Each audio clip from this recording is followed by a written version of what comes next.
Olá, seja muito bem-vindo. Está começando mais um Tema Livre, a nossa revista eletrônica com informações e notícias sobre tecnologia, saúde, cultura, variedades e muito mais. E São José dos Campos possui muitos talentos no esporte, né? Um desses talentos é a atleta de luta livre Laís Nunes. O currículo dela é extenso, hein? Ela foi a 5ª colocada no campeonato mundial, além de ser campeã pan-americana e também campeã brasileira na modalidade. Todo esse sucesso é resultado de muito esforço e, por isso, nós fomos acompanhar um dia de treino para descobrir as técnicas e os exercícios que têm ajudado a nossa atleta a trilhar essa trajetória de conquistas. E por falar em conquistas, quem sabe veremos a Laís no pódio das próximas Olimpíadas, hein? Se depender dela, a medalha já está garantida. Entre um golpe e outro, o principal objetivo é derrubar o adversário com as costas no chão, mesmo se esse adversário for o próprio marido. O aquecimento é demorado e não menos puxado. Assim é a rotina de treinos da lutadora de wrestling Laís Nunes. Essa modalidade também é conhecida como luta olímpica e entrou por acaso na vida da Laís, que veio de Goiás e é atleta da equipe de alto rendimento aqui de São José. Aos 15 anos eu tive a oportunidade de ir para um projeto em Brasília, então eu saí de casa para ir atrás desse sonho de lutar, de tentar umas Olimpíadas. E daí o projeto durou um ano que eu consegui entrar na seleção brasileira, de base e também a sênior. Depois o projeto acabou, eu tinha que decidir para onde que eu voltava, né? Não poderia voltar para trás já para Goiás. Então eu recebi a proposta para vir para São Paulo, qual eu treinei uns 8 anos basicamente no SESI de Osasco. E daí depois surgiu a oportunidade de estar aqui em São José dos Campos, que é uma cidade que me abraçou muito bem, o qual hoje eu tenho uma estrutura maravilhosa para poder agora alcançar o meu sonho, né, que é tentar Tóquio 2020 e, se Deus quiser, alcançar a medalha olímpica. E deu tão certo que hoje em dia a Laís coleciona medalhas, como você pode ver. Ela é a 5ª colocada no Campeonato Mundial de Luta Olímpica, campeã pan-americana e dos Jogos Sul-Americanos, vice-campeã mundial militar e nossa campeã brasileira na modalidade. Claro que tudo isso não seria possível sem o esforço e a dedicação da atleta. É, muito treino. Treino todos os dias, de manhã e de tarde, todos os dias, incansavelmente, com dor, sem dor. Tem competição, não tem competição. E a rotina é bem puxada e a gente treina todos os dias de manhã e de tarde, aos sábados também, visando as competições, né? Para o coordenador técnico da equipe em que a Laís treina, o diferencial que levou a atleta a tantas vitórias é a força de vontade. A Laís ela é uma atleta totalmente diferenciada, né? Ela é uma atleta que ela é a primeira que chega, ela é a última que sai, ela está em todos os treinos, com ela não tem rosco, ela está sempre presente nos treinamentos e também quer competir tudo, é um verdadeiro leão aí do nosso treino aqui, né? E é uma sede realmente de treinar, né? Então acho que é um fato bem curioso, porque como outros atletas às vezes estão com preguiça e estão cansados, para ela isso não existe, né? Então é uma verdadeira atleta aí. O Vinícius também é amigo dela e do marido Hugo Wolverini, que é ex-lutador de MMA do UFC. E ele arriscou contar uma curiosidade para nós. Esse é o tipo de casal que não consegue separar o trabalho da vida particular. Calma, ele vai explicar melhor. Decidiram casar. E aí quando a gente foi pensar em vários lugares, alugar sítio, alugar isso, alugar aquilo, a gente foi ver que os dois queriam se casar numa coisa diferente. E o lugar que eles mais ficam, que eles passam mais tempo que a casa deles, é a própria academia, né? Esse local que nós estamos aqui. E aí nós fizemos o casamento deles aqui na área de treinamento. Eu fui padrinho do casamento também, a gente enfeitou tudo aqui, embelezou o local e eles casaram aqui, foi um momento de festa pra gente, a primeira vez que aconteceu isso aqui no nosso espaço de treinamento, ficou para a história. E aí foi tudo muito bonito, muito legal, rolou aqui a festa também, foi bem bacana, os familiares todos. Então acho que é um fato muito interessante porque não sei se já aconteceu na história da modalidade ou da luta, mas ela casou literalmente no local de treino. Já que a vida da Laís está toda resumida à luta olímpica, não poderia ser diferente. Ela recebeu o Prêmio Brasil Olímpico como melhor atleta da modalidade, em evento organizado pelo Comitê Olímpico Brasileiro. E agora se prepara para conseguir uma vaga no Japão em 2020. Eu estou cada vez mais confiante, com muita fé em Deus, de que vai dar tudo certo aí para a gente conseguir essa vaga olímpica para Tóquio. E já começa né, as seletivas olímpicas já começa agora esse ano no Campeonato Mundial, o qual até o 5º lugar se classifica. No caso, eu fiquei no 5º lugar no Mundial no ano passado. Então, se eu repetir esse feito, ou até ser melhor, que é o que eu espero, já está classificada aí para Tóquio 2020. A gente chega na Olimpíada, né, já temos aí alguns no currículo dela e ela chega e a cidade de São José dos Campos está dando toda a estrutura e suporte, tanto suporte técnico, estrutura do local de treinamento aqui na academia, os seus parceiros de treino também estão muito bem treinados, talvez não só ela como outros também podem chegar, tem essa mesma condição que ela e agora Tóquio 2020 com foco total, esse é o nosso trabalho e a gente tem tudo para conseguir. E você sofre com a intolerância alimentar? Convidamos uma médica para um bate-papo sobre o assunto. Ela vai nos explicar melhor as causas e tratamentos. É no próximo bloco, a gente volta já.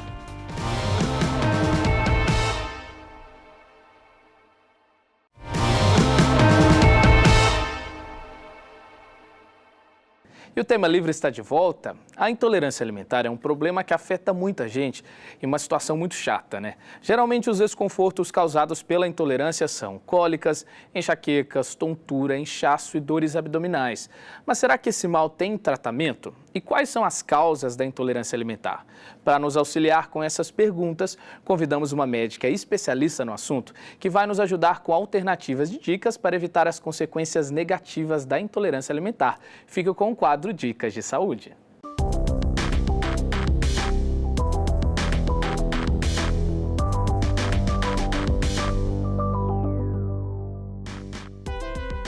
O que é uma intolerância alimentar? A intolerância alimentar é quando uma pessoa ela não consegue fazer a digestão ou a correta digestão de algum alimento devido a algum composto que aquele alimento contém. Então, a pessoa às vezes não tem uma enzima digestiva ou ela não tem a quantidade suficiente para fazer uma boa digestão. Então, essa má digestão que a pessoa vai ter pode consumir alguns sintomas que são desagradáveis. O que pode causar uma intolerância alimentar? O que pode causar essa intolerância alimentar? Ela tem algumas classificações, ela pode ser tanto a genética, quando a pessoa já nasce, que ela não tem essa enzima para algum composto, então ela tem que fazer essa restrição ao longo da vida inteira, que ela não vai poder consumir mesmo. Tem a parte que é primária, então é devido ao longo da vida, então ela tem uma baixa dessa enzima, então ela passa a ter essa intolerância alimentar. Não necessariamente ela tinha. Então, normalmente é mais período, mais na faixa etária adulta para idoso, então a gente começa a ter esses princípios de sintomas de intolerância alimentar. Ou tem a secundária, que quando é devido a algum diagnóstico. Então, ou pode ser por a gente fala por parte química, então o antibiótico, o anti-inflamatório, que vai mudar a microbiota intestinal, que a pessoa tem essa intolerância alimentar momentânea, não é para sempre. Então, pode ser devido a alguma, até intoxicação alimentar, que então a gente refaz, a gente agride toda essa mucosa intestinal. Então, ela fica momentaneamente, ela vai ter intolerância a qualquer coisa que ela vai consumir, porque está muito sensível. Então, fica um período sem consumir algum determinado alimento, que tem esse composto da intolerância, e depois de 2 a 4 semanas, quando tiver a flora intestinal e a mucosa intestinal não estiver tão sensível, já estiver mais saudável, a gente introduz os alimentos. E isso pode voltar à vida. Quais são as principais intolerâncias alimentares? Hoje em dia tem a parte da lactose, tem a parte do glúten, tem muita gente a proteína do leite, que é diferente da lactose. Tem também a parte de intolerâncias ao ovo, algum composto do ovo, de soja também é muito comum. Então, tem muita gente que confunde alergia com intolerância. A alergia está linkada mais à parte de sistema imune, que a pessoa tem uma reação imediata quando ela já é exposta àquele composto ou àquele alimento. E a parte de intolerância leva um tempinho maior para ela ter esses sintomas. A intolerância alimentar pode aparecer em qualquer idade. A parte de criança entra ou na parte genética, que a pessoa já nasce com essa intolerância. Criança não é tão comum assim, é uma pequena parcela da população. Há mais a parte de adulto para idoso que começa a ter essa predisposição à intolerância, então começa a cair um pouquinho até a parte de metabolismo, essa parte de produção dessas enzimas, e a pessoa começa a ter essa intolerância. Aí é difícil a gente descobrir a causa, e às vezes qual é o alimento, porque às vezes esse alimento está composto de vários outros, vamos supor um lanche, então você passa mal com aquele lanche, mas você não sabe qual composto que você é intolerante. Mas a parte tanto de sexo, quem está mais predisposto de mulher e homem, infelizmente a mulher, estudos não têm comprovado, mas mulheres fica mais sensível, tem uma sensibilidade maior a alguns compostos de alimento. Quais são os principais sintomas da intolerância alimentar? Os sintomas que a pessoa pode desconfiar que ela tem alguma intolerância alimentar é um pouquinho depois que ela consome, mais na parte do processo digestivo, não é momentâneo que ela vai consumir. Pode ser tanto dor de cabeça, irritabilidade, náusea, pode estar até episódios de vômito, tanto diarreia como constipação. Depende muito do que o corpo, o metabolismo dessa pessoa vai reagir a essa intolerância, mas os mais comuns são cólicas intestinais também, e esses são os principais. Como é feito o diagnóstico de uma intolerância alimentar? A parte de diagnóstico, o diagnóstico só pode ser feito pelo médico, então o paciente quando vem para nós na consulta, ele já vem com esse laudo médico, com o diagnóstico dessa intolerância dele, independente de qual for. A parte de exame, quem pede são os médicos, então a gente pode acompanhar, a gente pode ler o exame, né, para a gente saber exatamente qual é a sensibilidade desse paciente para um determinado composto, que dependendo da parte de intolerância, não necessariamente que o paciente não vai poder comer. Então, às vezes ele tem uma intolerância maior, uma intolerância menor ou maior, então a gente consegue adequar esse cardápio dele dependendo dessa intolerância, mas o diagnóstico é feito pelo médico. Quais são os principais tratamentos para intolerância alimentar? Os principais tratamentos hoje da parte nutricional é a gente primeiro fazer a anamnese desse paciente, como que é feita essa alimentação, a gente já sabendo qual é essa intolerância que esse paciente tem, a gente vai fazer um plano alimentar de preferência. De primeiro momento, a gente vai restringir todos esses alimentos e aos pouquinhos a gente vai introduzindo. Então ele vai ficar sem esse alimento que tem esse composto de 2 a 4 semanas. Então ele fica isento, vamos supor, da lactose, por exemplo, e vai ficar isento 4 semanas. E depois a gente vai, em pequenas doses, a gente vai acrescentando de novo a lactose nessa dieta para a gente saber a dosagem da lactose que ele suporta. Então, tem pacientes que têm intolerância à lactose, mas consumindo de 12 a 15 gramas ao dia, não tem nenhum sintoma de intolerância alimentar. 12 gramas, vamos supor, é um copo de 200 ml de leite. Então, a gente consegue fracionar para que ele não tenha que deixar de comer algum alimento que ele goste, um queijo. Então, a gente vai adequando essa dieta aos pouquinhos. Então, a gente vai acrescentando algum alimento. Ele teve algum sintoma, a gente volta e uma nova vez a gente coloca uma outro tipo de dosagem para ver como que o corpo dele, o metabolismo, vai reagir a essa quantidade. A intolerância alimentar tem cura? A intolerância alimentar gostaríamos que tivesse, mas ela não tem cura, mas ela consegue ser controlada. Então a gente consegue, dependendo do tipo de alimento, do tipo de composto que ele tiver intolerância, a gente consegue fracionar esses alimentos. Então se for do glúten, que não seja uma tolerância muito baixa, então ele consegue consumir alguns alimentos, então a gente coloca, é importante a gente dosar o horário que ele vai consumir, a quantidade que ele vai consumir. Então, hoje em dia, a gente fazendo uma dieta fracionada, controlada, de preferência com um profissional, então ele consegue consumir alimentos fontes, mas não precisa ter essa restrição. É possível prevenir uma intolerância alimentar? A parte de prevenção de intolerância alimentar, a gente vai ter que voltar lá na parte que a gente era bem novinho, de bebê, com a nossa introdução alimentar, porque é nessa fase de vida, de preferência, tem que ter os 6 meses de aleitamento materno, que o nosso corpo não está preparado. Depois a gente vai colocando alguns alimentos um por vez. Quando chega mais ou menos na faixa de 1 ano, que a gente pode começar a colocar alguns alimentos que são moléculas maiores, como se fossem as proteínas. Então pode ser tanto glúten, pode ser uma lactose, um outro tipo de leite que tenham queijos, por exemplo. Por quê? São moléculas muito grandes que antes o corpo do bebê não estava acostumado e não poderia fazer essa digestão correta. Com anos, com 1 ano de idade, a gente já consegue ofertar algum alimento para ele se acostumar com esse tipo de composto, para ele preparar o corpinho dele para a vida, para ter o antígeno que a gente disse, para ele conseguir combater e fazer essa digestão. Existe um grupo de pessoas com predominância da intolerância alimentar? não existe hoje um grupo de pessoas com predominância. De preferência, essas intolerâncias, elas aparecem por volta a 40% da população hoje em dia tem, entra na fase adulta, tá? A parte de intolerância alimentar pode desencadear um pouco na adolescência, até a parte do ovo, mas é quando o processo todo digestivo está um pouquinho mudando do adolescente, mas isso é momentâneo, então depois ele tem essa maturação das enzimas digestivas, então se torna um adulto saudável com as enzimas sem intolerância.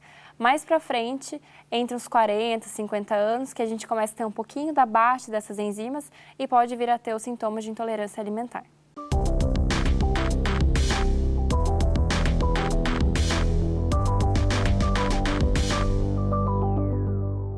E no próximo bloco você fica com os quadros Resenha Cultural e Sons da Cidade. É hora de curtir música boa e conferir as dicas do universo do entretenimento. É daqui a pouco.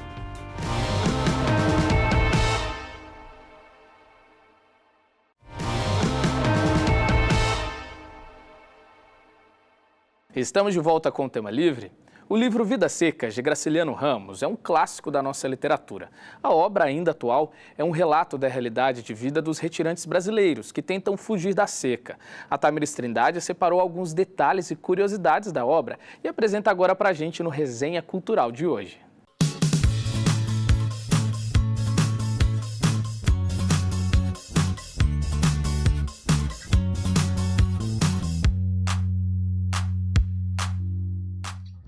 Olá, o Resenha Cultural está no ar e hoje vamos falar sobre o livro Vidas Secas. O livro é obra do escritor brasileiro Graciliano Ramos e foi publicado em 1983. Ele conta a história de uma família de retirantes que atravessam o sertão nordestino para fugir da miséria e da seca. O livro vendeu mais de 10 milhões de cópias, foi traduzido para 3 idiomas e também recebeu uma adaptação para os cinemas.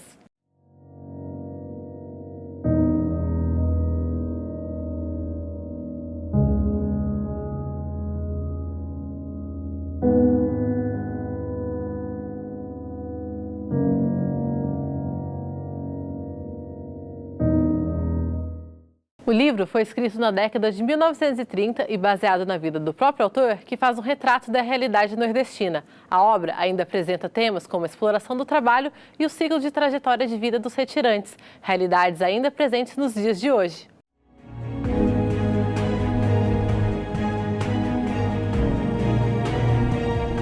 Queria morrer para acabar com isso.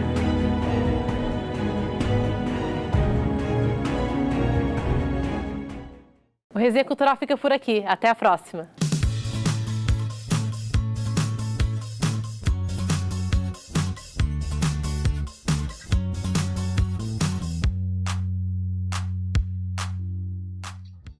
Agora é hora de ficar por dentro do trabalho das bandas e artistas da nossa região. Nos Sons da Cidade de hoje, a dica fica por conta da Ticiane Rizzi, que vai mostrar pra gente o talento do grupo Blues Beatles. Confira! E aí galera, tá no ar o Sons da Cidade. Aqui a gente apresenta pra você trabalhos de bandas e artistas da nossa região. No programa de hoje vamos falar sobre a banda Blues Beatles. Os músicos Marcos Viana, Flávio Neves, Bruno Falcão e Fred Barley criaram um grupo em 2012. Os membros contam que Marcos, o cantor da banda, reproduzia as músicas dos Beatles no violão com tanta naturalidade e de uma maneira tão autoral que era como se ele mesmo as tivesse composto. Por esse motivo que o grupo passou a interpretar as canções da banda britânica com um toque de blues. A gente confere agora um dos trabalhos do grupo Blues Beatles com a música A Hard Day's Night. It's been a hard day's night, and I've been walking like a dog. It's been a hard day's night, I should be sleeping like a log. But when I get home to you, I find the things that you do will make me feel alright. You know I work all day to get some money to buy things, and it's what's the truth to hear you say you're gonna give me everything. So why on earth should I more? 'Cause when I get you alone, will make me feel alright. When I'm home, everything seems to be right.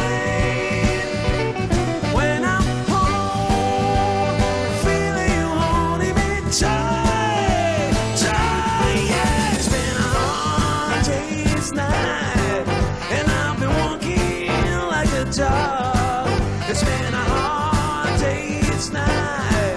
I should be sleeping like a log, but when I get home to you, I find the things that you do will make me feel alright.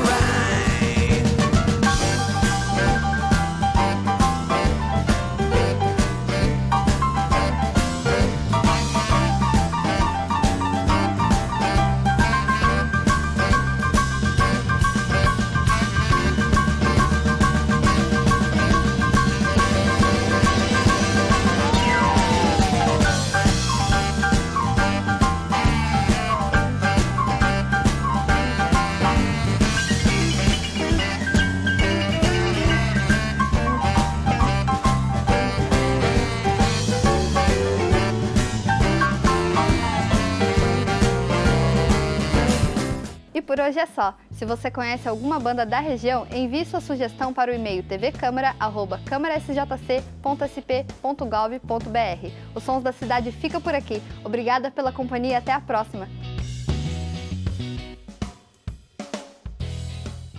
E a gente fica por aqui, muito obrigado pela companhia. E se você tem alguma sugestão legal para a gente mostrar aqui no Tema Livre, envie um e-mail para tvcamara@camaraSJC.sp.gov.br. Até a próxima!